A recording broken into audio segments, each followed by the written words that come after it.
अपने गुरुग्राम के अंदर हमने 25 बेंचेज का गठन किया गया है। मोटर व्हीकल चालान होते हैं और ये हेल्प डेस्क हमारे 4-5 दिन से पहले से ही कार्यरत है।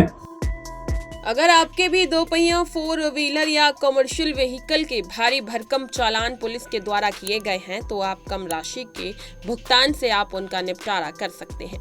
आगामी 10 मई के दिन पूरे देश में नेशनल लोक अदालत का आयोजन किया जाएगा। इस कड़ी में गुरुग्राम जिला न्यायालय ने भी नेशनल लोक अदालत लगाई, जिसमें अदालतों में सालों से लंबित पड़े मामलों को जल्दी और आपसी सहमति से निपटाने के दिशा निर्देश दिए गए हैं। आपको बता दें, राष्ट्रीय विधिक सेवा प्राधिकरण और हरियाणा राज्य विधिक सेवा प्राधिकरण की ओर से 10 मई को गुरुग्राम में राष्ट्रीय लोक अदालत का आयोजन किया जाएगा।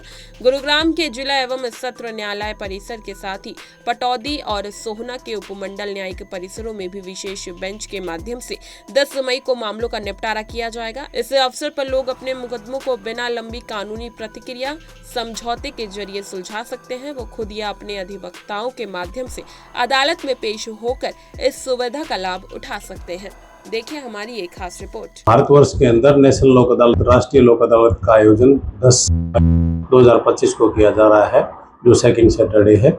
ये सिर्फ हरियाणा में ही नहीं, पूरे भारतवर्ष में किया जा रहा है और हरियाणा के अंदर सभी डिस्ट्रिक्ट के ऊपर और सब डिवीजन तालुका लेवल के ऊपर नेशनल लोक अदालत की बेंचेज बनाई गई है। अपने गुरुग्राम के अंदर हमने 25 बेंचेज का गठन किया गया है, जो कि 23 हमारे गुरुग्राम के अंदर और एक सब डिवीजन पटौदी और सोना के अंदर। किस तरह के केस का निपटारा है? जी, इसके अंदर जो कंपाउंडेबल क्रिमिनल केसेस होते हैं, जो मोटर व्हीकल चालान होते हैं और मैट्रिमोनियल जो फैमिली कोर्ट के जो डिस्प्यूट्स होते हैं और जो सिविल केसेस हैं, जो इसके अंदर विशेष बात ये है कि जो पार्टी का आपसी सहमति के द्वारा जो है इनके अंदर सेटलमेंट किया जाता है और दोनों ही पार्टियों को फायदा होता है। सर, क्या कोई हेल्प डेस्क भी बनाया जाएगा ताकि जो कंफ्यूज ना हो लोगों का?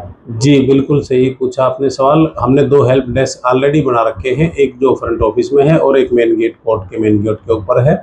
और ये हेल्प डेस्क हमारे 4-5 दिन से पहले से ही कार्यरत हैं और जितने भी लिटिगेंट्स आते हैं उनको सबको सूचना देते हैं। और 10 तारीख को भी हेल्प डेस्क रहेंगे लिटिगेंट्स की मदद करने के लिए, विशेष करके जो चालान पे करने के लिए, जो ऑनलाइन जो चालान जिनके हैं उनको भुगतने के लिए जो भी लिटिगेंट्स आएंगे, जो भी आएंगे, उनको सही मार्गदर्शन करेंगे, बताएंगे कहाँ पे कोर्ट में किस में जाना है और क्या करना है। आप झगड़े की जो काफी समस्या उनको किस तरह से निपटारा किया जाएगा, उनकी सहमति से कोई ऐसा कानूनी रूल भी रहेगा उनका आपसी बातचीत? जी बिल्कुल जो आपने सही किया। ये हमने इसके अंदर 50 जो पुराने से, जो सबसे ज़्यादा पुराने केसेस उनको आइडेंटिफाई किया है। उन केसों के अंदर हम पार्टियों के मीडिएशंस करवाते हैं, काउंसलिंग करवाते हैं, ताकि उनको आपसी समझबूझ से उन केसों का निपटारा किया जा सके और वो अननेसेसरी के जो लंबे समय तक जो कोर्टों के चक्कर लगा रहे हैं उससे बच सके। सर, देश स्तर पर इस तरह की लोग बता सकते हैं कितना फायदा मिलता है उन फाइलों को कानूनी है जो केस से काफी ज़्यादा। जी बिल्कुल, हमारे जो केसों के ऊपर इससे नेशनल लोक अदालत का जो आयोजन किया जाता है, इससे हमारे काफ़ी कोर्टों को राहत मिलती है, क्योंकि कोर्टों की पेंडेंसी नीचे आती है। और सबसे बड़ी चीज़ तो ये है कि पार्टियों को बहुत बड़ा फ़ायदा होता है, उनके आपसी संबंध भी बढ़िया बने रहते हैं, क्योंकि उनका जो निपटारा होता है वो आपसी समझबूझ के द्वारा ही होता है।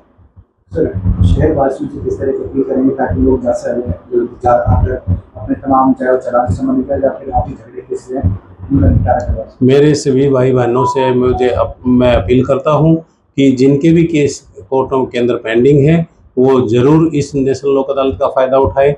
विशेष करके वो जिनके चालान वर्चुअल कोर्ट के ऊपर पेंडिंग है, वो ज़्यादा से ज़्यादा मात्रा में आके उस नेशनल लोक अदालत का फ़ायदा उठाए, जो कि कंसेशन रेट के ऊपर चालान डिस्पोज ऑफ किए जाएंगे।